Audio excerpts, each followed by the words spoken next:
Primera de Samuel, capítulo 17, verso 1.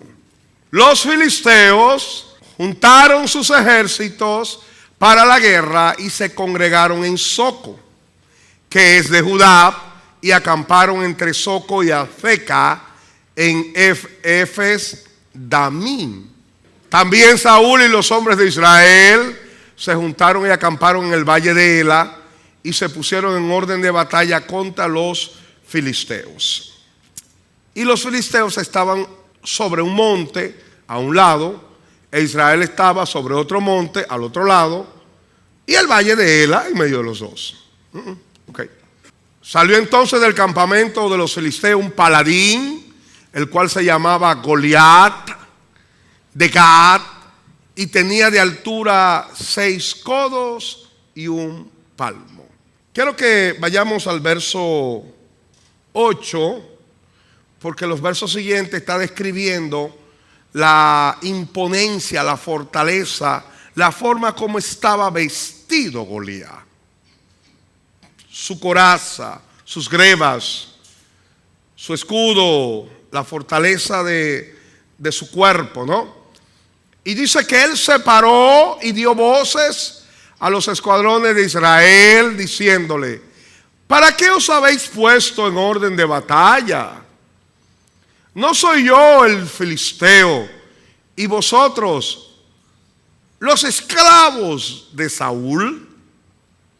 Escoged entre vosotros un hombre, diga un representante, una cabeza, que venga contra mí. Si él pudiere pelear conmigo y me venciere, nosotros seremos vuestros siervos. Pero si yo pudiere más que él y lo venciere, vosotros seréis nuestros siervos y nos serviréis. Y añadió el filisteo: hoy yo he desafiado al campamento de Israel, dadme un hombre que pelee conmigo. Oyendo Saúl y todo Israel estas palabras del filisteo, se turbaron y tuvieron gran miedo. ¿Quién tuvo gran miedo? Saúl. Y después, no dice todo Israel, está sobreentendido que todo Israel, Saúl era parte de Israel, pero la Biblia específicamente dice Saúl y todo Israel. Como Saúl tenía miedo, Israel tenía gran miedo.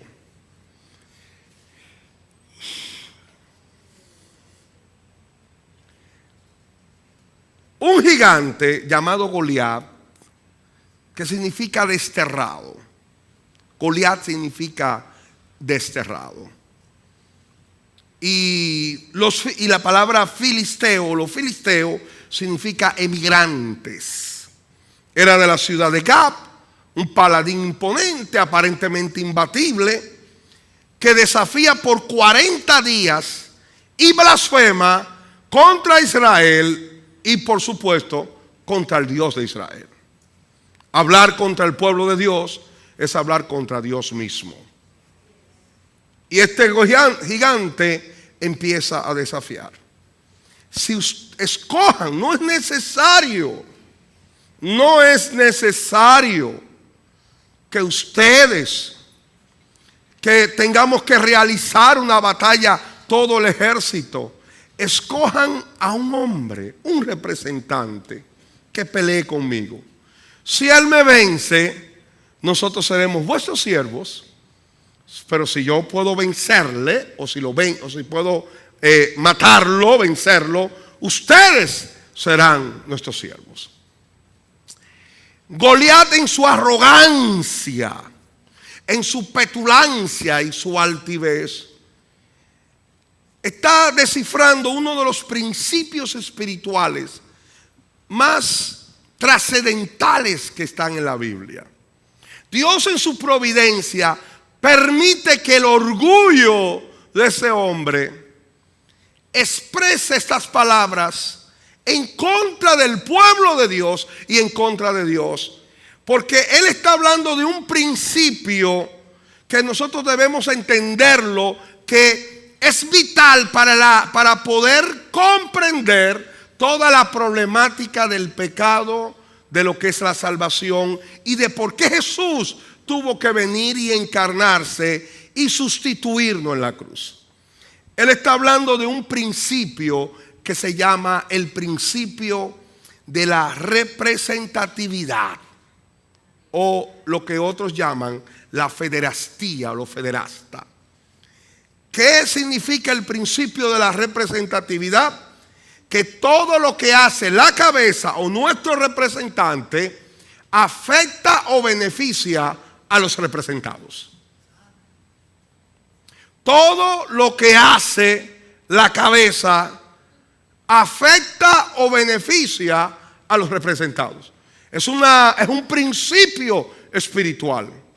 Es un concepto espiritual bien conocido y que tenemos que tener conciencia para comprender cuál fue la problemática del pecado y cuál es la condición de la caída del hombre en Adán. Todo lo que hace la cabeza afecta o beneficia a los representados. Poniéndole un ejemplo, por favor. Todos nuestros padres fueron nuestras cabezas genéticas. Nuestros padres fueron fueron las cabezas de nuestras familias. Si un padre consume toda la fortuna de la familia, bebiendo, jugando, consumiendo estupefacientes, drogándose, sus hijos van a recibir el daño que el padre, por la cual el padre vivió una vida disoluta. Todo lo que el padre hace afecta o beneficia a sus hijos. Pero si un padre trabaja con ahínco, con tesón, le da buenos ejemplos a sus hijos y puede pagarle sus estudios y puede dejarle una buena herencia, los hijos son beneficiados por su representante genético. ¿Cuánto están entendiendo? Todo lo que hace el representante afecta o beneficia a los representados. Cuando un gobierno, que es nuestro representante político, gobierna de manera correcta, el pueblo es prosperado. Mas si al contrario cae por la tentación de la codicia, en la corrupción, en las impunidades, todos nosotros padecemos y sufrimos. Porque todo lo que hace nuestra cabeza nos afecta o nos beneficia. Ahora podemos entender qué ocurrió en el Edén. Adán es la cabeza de toda la humanidad. Adán es nuestro representante. Dada esta explicación, podemos entender Romanos capítulo 5, verso 12, que dice: por tanto, como el pecado entró en el mundo por un hombre, y por el pecado la muerte, así la muerte pasó a todos los hombres, por cuanto todos pecaron. Y aquí la palabra pecaron nos habla de, está escrita en voz activa: todos pecamos en Adán. En otras palabras, Adán, como nuestro representante, al él desobedecer a Dios, todos nosotros desobedecimos a Dios y pecamos y nos contaminamos y caímos en Adán, porque es nuestro representante. En el libro de Francisco La Cueva, El hombre, su grandeza y su miseria, escribe acerca de este principio.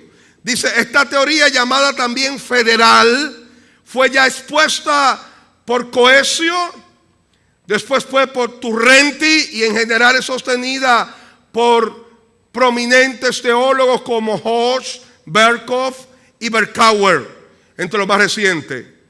Dios hizo un pacto, dice él, con Adán, constituyéndolo como nuestro representante jurídico moral de toda la raza humana.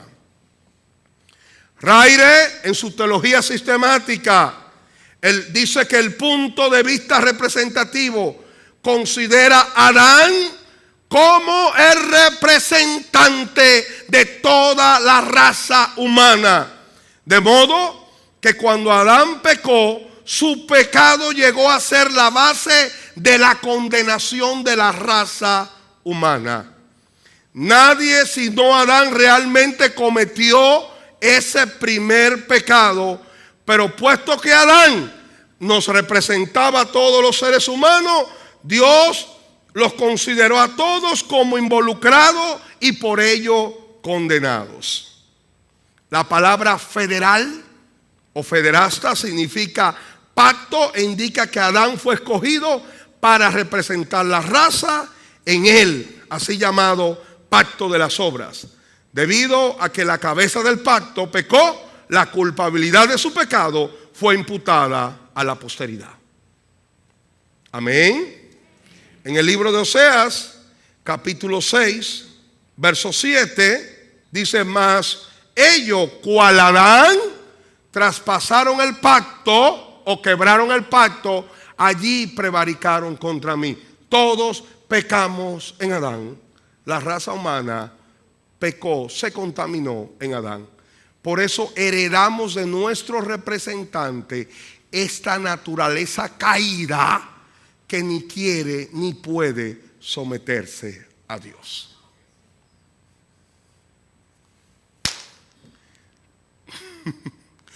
Goliat dijo: nómbrame un representante para que pelee conmigo, y lo que él haga los bendecirá, los librará o lo hará siervo para siempre. Nómbrame una cabeza, escójanlo. La verdad es que el representante no solamente imparte la culpa, imparte el pecado, sino también su naturaleza. Nosotros no pecamos, no porque somos imitadores de Adán, sino porque en esencia tenemos una naturaleza pecaminosa. Pecamos por nuestra naturaleza caída. Pecamos porque estamos inclinados al mal. Pecamos porque estamos sujetos a vanidad, y toda la creación, al su representante pecar, Dios sometió a toda la creación bajo vanidad y bajo corrupción. La tierra, la humanidad, los animales, los árboles, toda la esfera fue atada a corrupción, pues su cabeza se corrompió al rebelarse contra Dios. Todos nosotros estamos corrompidos. Él no solamente nos da un mal ejemplo, sino que nos impartió su naturaleza caída. Quiero darle un ejemplo. Usted puede tomar un cerdo, bañarlo, limpiarlo, perfumarlo, ir a una de las mejores tiendas de ropa de cerdo, vestir su cerdo, ponerle 2 aretes de perla, llenarlo de aljabas, de oro y de diamante. Huele bien, se ve tan lindo el cerdito. Pero en el momento en que usted coloca ese cerdo delante de un manjar o delante de una comida chatarra y basura, él va a comer la chatarra y se va a revolcar de nuevo en el cieno. Porque la religión simplemente te maquilla. La religión te da un paño con, ¿cómo le llaman? Un paño con pata. Así es. La religión simplemente te pone un aretico bonito, pero no puede cambiar tu naturaleza. Porque tú comes lo que tú eres en esencia. Tú comes lo que eres en esencia. Tú comes lo que eres en esencia. Por eso un hombre sin Cristo, cuando se sienta frente a un televisor y pone un canal pornográfico y al lado pone un canal cristiano donde se está predicando la palabra de Dios, él no va a ir donde está el manjar, él va a ir donde está la basura. Porque cada quien come por lo que él es. El mono come guineo porque es mono. ¿Cuántos están aquí? Por esa razón, cuando los incrédulos de Israel que estaban en el desierto vieron al maná, dice que para ellos el maná era muy seco. En la traducción de la Biblia de las Américas dice: este pan es insípido, no sabe a nada. Pero verso después dice que el maná sabía aceite nuevo. Porque el que no ha nacido de nuevo, cuando viene a la iglesia dice: es que esto no, aquí no hay nada. Yo no entiendo al pastor. A mí me aburre la iglesia. A mí lo que me gusta es el play de béisbol. A mí lo que me gusta es la discoteca. Porque él está acostumbrado a comer comida chatarra. Pero cuando viene a la iglesia, cuando le sirven el pan verdadero, que es la palabra de Dios. Porque la palabra de Dios es verdadera comida y la sangre de Cristo verdadera bebida. ¿Qué fue lo que dijeron los incrédulos de Israel en el desierto? Este pan es insípido, no sabe a nada. Y me gusta cuando los versos siguientes dice: y el maná sabía aceite nuevo. Porque para los que no han nacido de nuevo, esto está muy raro. Esto pone loco. Esto como que no se entiende. Háblame de otra cosa. Háblame de merengue. Háblame de fiesta. Háblame de telenovelas. Háblame de todo. Pero no me hable de la palabra. Pero el que ha nacido del agua y del Espíritu. Ay, yo no sé cuántos están aquí. Pero el que ha nacido del agua y del Espíritu, esto es vida. Esto es vida. Esto es verdadera comida. Porque fuera de Jesús no hay vida. Fuera de Cristo no hay vida. Fuera de Jesús no hay salvación. Escógenos una cabeza, un representante, y todo lo que ese representante haga los va a bendecir o los va a perjudicar. Por esa razón, cuando nosotros confesamos con nuestros labios que Jesús es nuestra cabeza, porque una cosa es creer que Jesús es el Señor y otra cosa es creer que Jesús es mi Señor. Y una cosa es decir que Jesús es el Rey y otra cosa es decir que Jesús es mi Rey. Porque la fe verdadera no solamente cree en el señorío de Cristo, vive como aquel que sirve al Señor.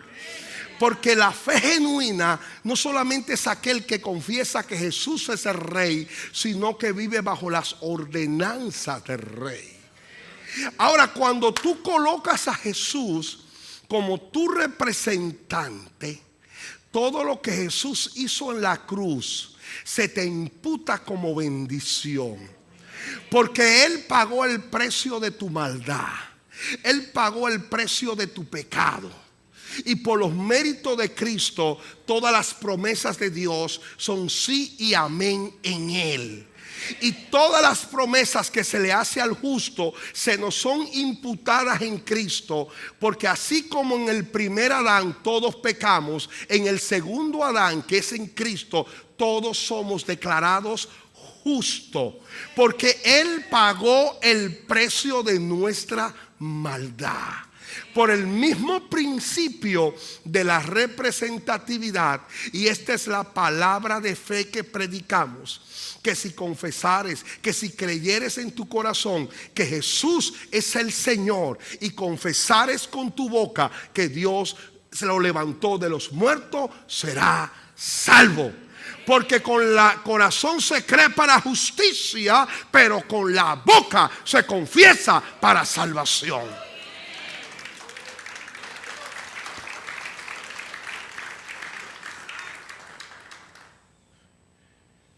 Así como nuestro representante nos imparte su naturaleza. Por eso los reyes representantes en Israel, cuando eran paganos, el pueblo caía en el pecado de paganismo. Del mismo modo, cuando Cristo es nuestro representante, Él imparte su naturaleza en ti y nacemos de nuevo. Segunda de Pedro 1:4 dice: por medio de las cuales nos ha dado preciosas y grandísimas promesas, para que por ellas llegases a ser participantes de la naturaleza, que somos participantes de la naturaleza divina. Que en el momento en que por obra del Espíritu Santo tú declaras a Jesús como el Señor y el único suficiente Salvador de tu vida, en ese momento Él, como tu cabeza, imparte su ADN y se produce en nosotros el nuevo nacimiento. Ahora en Cristo hay dos naturalezas en nosotros. Una naturaleza adámica caída que está inclinada a pecar, pero hay una nueva naturaleza en Cristo que está inclinada a lo que es de Dios. Y hay una lucha interna. Pero el que ha nacido del Espíritu está destinado a vencer la carne. Tú tienes que decidir fortalecer tu espíritu para someter a la carne. Y eso es lo que estamos hablando en esta noche. ¿Quién es nuestro representante? Cristo. Y dijo Goliat: búscanme y escojan un representante.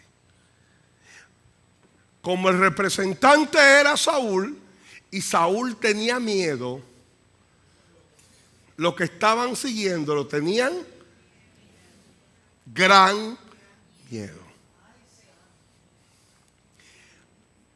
Y llegó un joven que lo envió el padre, porque dice la palabra que el padre de David lo envió a la guerra para que le diera información de cómo estaban sus hermanos. Porque David es tipo de Cristo. Mírenme aquí. Goliat, que significa desterrado, representa los tres enemigos que Cristo venció en la cruz: al diablo, la muerte y el pecado. Nosotros estábamos atados a Satanás y al reino de las tinieblas, cautivo del pecado y aprisionado de la muerte, porque olíamos a muerte, estábamos separados de Dios. Ahora, a David lo envió el Padre. ¿Quién lo envió? Isaí. Pero a Cristo también lo envió el Padre. ¿Qué traía David? 10 panes. ¿Qué traía Cristo? Un mensaje, su palabra. Él es la palabra. Y por eso él dijo: mi cuerpo es verdadera comida. Al llegar David como el representante, aleluya, el Padre lo envía. Pero como nadie quiere enfrentarlo, todos escogen a David como la cabeza que representa a Israel. Y entonces hay una batalla en el valle de Ela. Goliat, que representa el reino de las tinieblas, la muerte y el pecado. Y David, que es un tipo de Cristo. Goliat lo ve pequeño, lo ve insignificante, porque dice la palabra del Señor que a Jesús lo miraron como aquel que no tenía hermosura, menospreciado por los hombres, mas para nosotros Jesús es poder de Dios. Cuando lo enfrentaron, Goliat lo maldijo por sus dioses, pero David dijo una palabra: tú vienes a mí con espada y jabalina, mas yo vengo contra ti en el nombre de Jehová de los ejércitos. El Dios que tú has desafiado. David toma la onda, le lanza la piedra a la frente, lo derriba y toma la espada y le corta la cabeza. Míreme aquí. Como representante de Israel, ahora el pueblo lo único que tiene que hacer es vencer al enemigo y tomar el botín. Amados hermanos, ya Cristo mató al gigante en la cruz. Los cristianos no tienen que salirle corriendo al diablo. Los cristianos no tienen que tener miedo. Los cristianos lo único que tienen que hacer es salir corriendo a tomar el botín.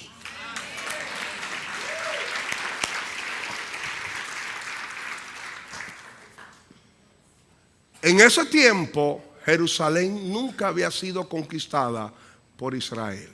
Nunca.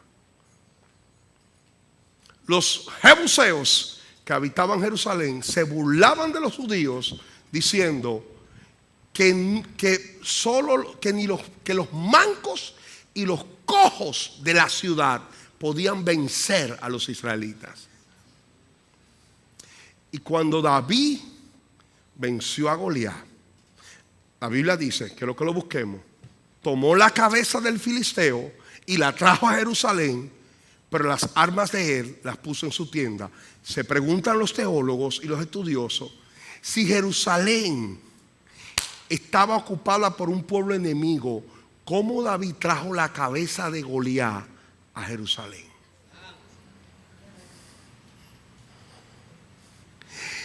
Entonces hay que ir a las tradiciones rabínicas. ¿Y qué dicen las tradiciones? Que David tomó la cabeza de Goliat y se paró frente a Jerusalén y le dijo: ustedes dicen, así como Goliat dijo que nunca sería vencido, miren la cabeza, así también vamos a tomar a Jerusalén. Y colocó la cabeza en un montículo.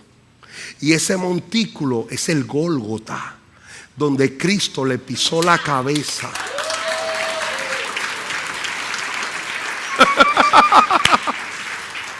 Yo quiero decirles en esta noche que el diablo fue vencido, el pecado fue vencido por Jesús, la muerte fue vencido por el Rey de Reyes y Señor de Señores.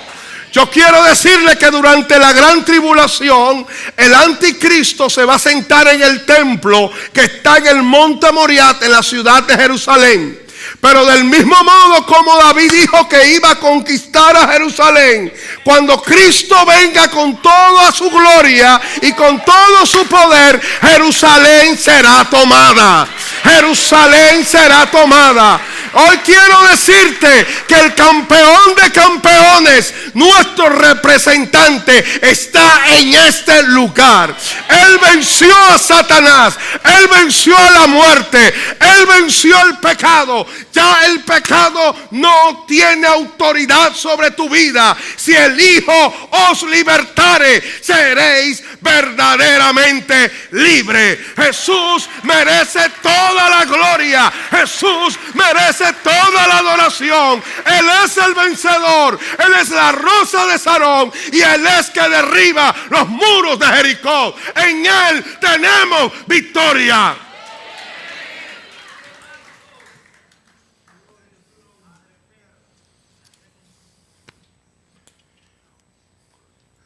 Porque Goliat dijo una palabra. Nosotros somos los filisteos, pero ustedes son los siervos de Saúl. Pero ya Dios había elegido un rey que se llama David.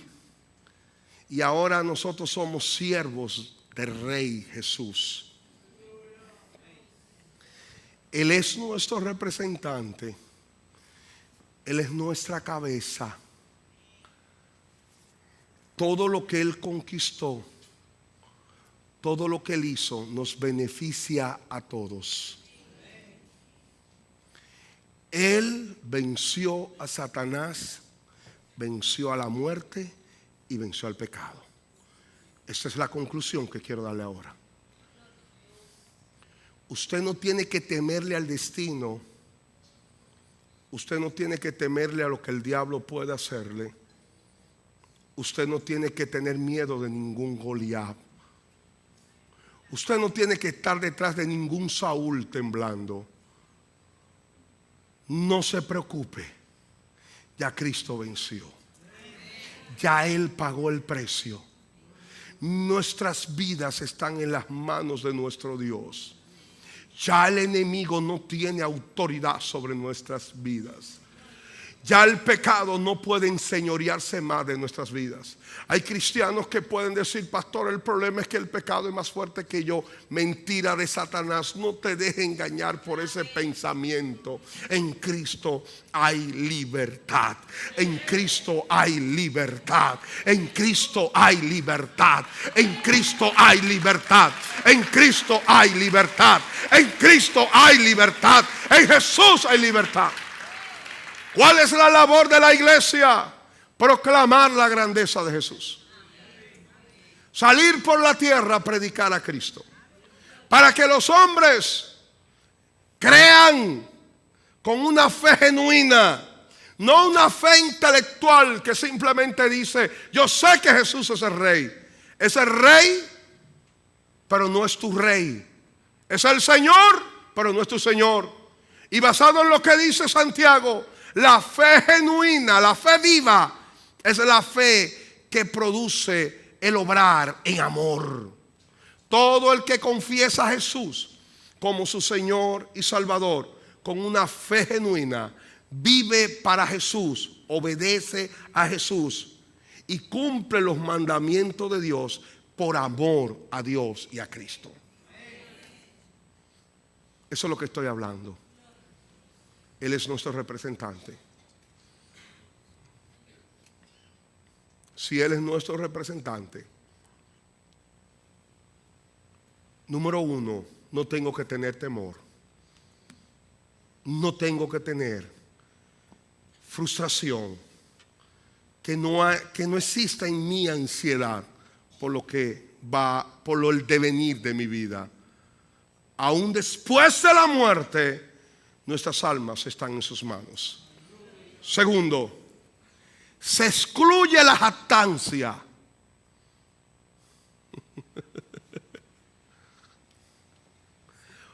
Todo el pueblo de Israel salió. Dice la palabra que cuando fue vencido Goliat, los filisteos corrieron, los demonios corrieron, e Israel fue detrás de ellos. ¡Ah! Y ahora ustedes ven a los hebreos cargando el botín.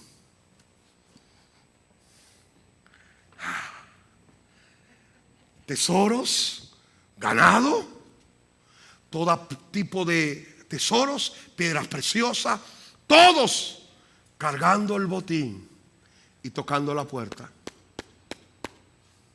La esposa abre: mi amor, y todo eso para todos ustedes. Papi, pero tú eres un guerrero valiente. No, se lo debemos a David. Miren el mensaje. Todo lo que tú tienes, todo lo que yo soy, donde yo estoy, se lo debo a mi representante. ¡Ah! ¡Ah! ¡Ah!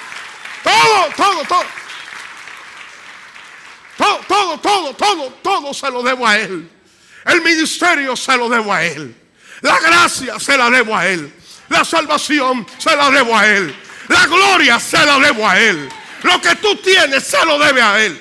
Más aún, si algo bueno hay en ti, es más, si tú le crees a Dios hoy, se lo debe a Cristo. Si tú entiendes la palabra, la sabiduría que tienes, se la debe a Cristo. Si hoy eres mejor porque Dios te ha transformado, se lo debe a Cristo. Si hoy estás donde estás, se lo debe a Cristo. La casa, la profesión, la familia que tienes, se la debe a Cristo. Lo que tú eres, se lo debe a Cristo. Porque el botín es del representante.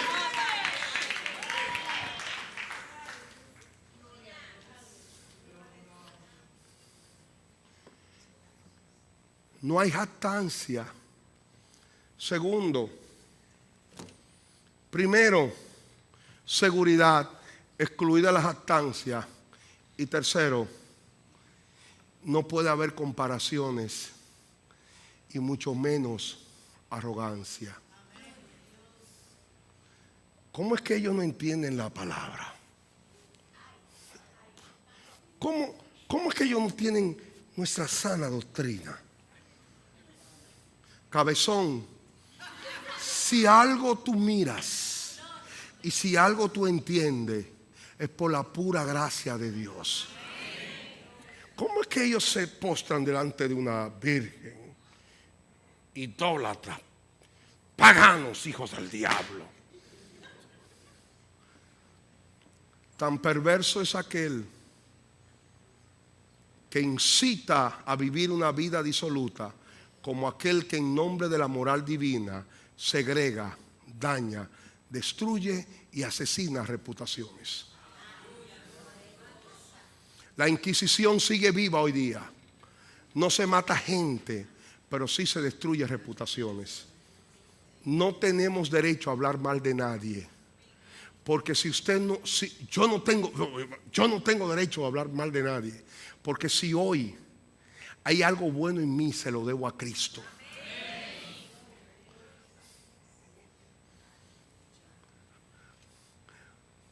Por lo tanto, mi salvación no es producto de mi esfuerzo. Tu salvación no es producto de tu esfuerzo, sino de su pura gracia y de misericordia. Número 1, hay seguridad. Número 2, se excluye la jactancia. Número 3, no hay arrogancia. No hay murmuración, porque no tenemos derecho. Todo lo que somos se lo debemos a Cristo. Conclusión. Pastor, ¿y qué es lo que yo debo hacer? Adórale, sírvale y vive para Él. ¡Aleluya! ¡Aleluya! ¿Cuántos son locos aquí por Cristo? ¿Cuántos son locos por Jesús? ¿Cuántos son locos por Él?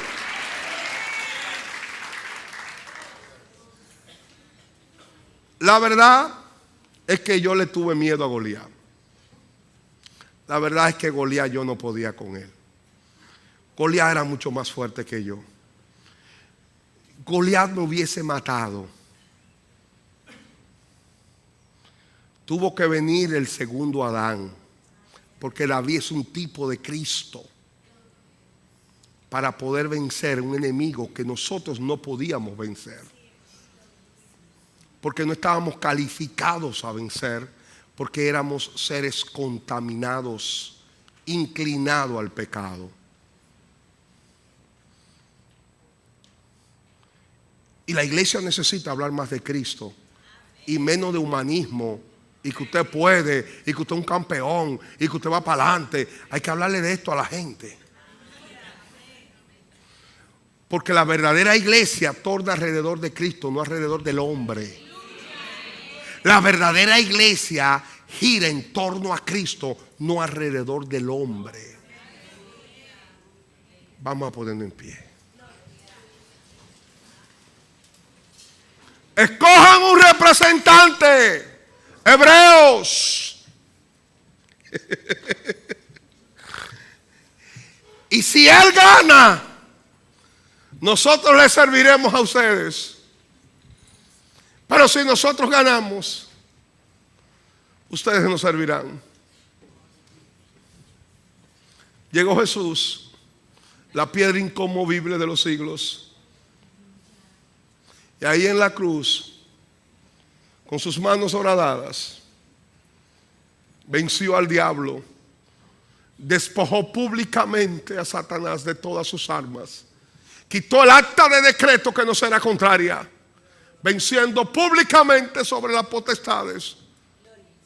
En Jesús hay poder. Es la figura central de la humanidad, Jesucristo. No hay un ser humano que haya influenciado más a toda la humanidad como lo fue Jesús. Dios y hombre a la vez. El poderoso Señor, el más humilde de los hombres, el deseado de las naciones, la rosa de Sarón, el lirio de los valles, aquel que anduvo sobre la tierra, cuya mirada traía a los niños y cuya reprensión calmaba los mares, aquel que era capaz de dormir en medio de la tormenta, aquel que solamente con su mirada podía transformar a un cobrador de impuestos como Mateo, aquel que con una simple visita pudo taladrar y convencer y convertir el corazón de un pecador como lo fue Zaqueo, aquel cuya tumba no lo pudo retener, pues Él era la vida eterna. Él es la fuente de toda la creación. Cristo, Rey de reyes y Señor de señores. Todo el infierno tiembla cuando se habla de Jesús. Las enfermedades tienen que salir de los cuerpos. Los demonios tienen que salir. Donde tienen poder cuando se le dice en el nombre de Jesús: sal fuera. Él es Jesús, el poder. Dios mismo dijo que no iba a recibir gloria, que no iba a recibir alabanza que no sea a través de Jesús. Él es la imagen de Dios, el resplandor de su gloria. Él es el Melquisedec de los tiempos. Él es el nuevo sumo sacerdote, nuestro intercesor.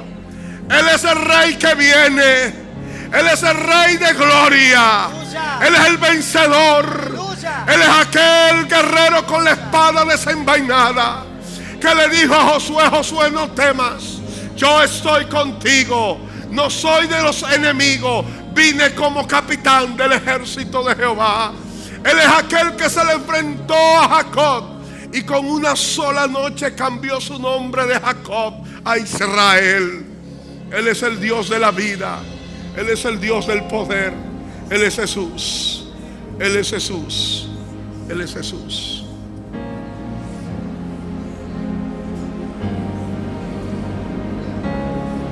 Gracias.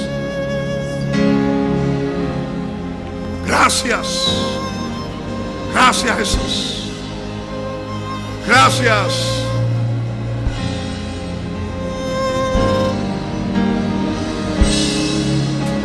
Su paternidad que llena todo mí en espíritu y verdad.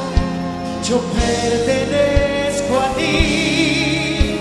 Es su paternidad que llena todo mí en espíritu y verdad. Yo pertenezco a ti. Es su paternidad que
que todo será sometido debajo de los pies, debajo de la autoridad del Hijo, y que Dios lo dio como cabeza a la iglesia.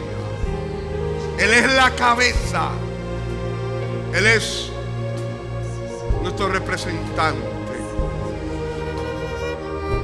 Gracias.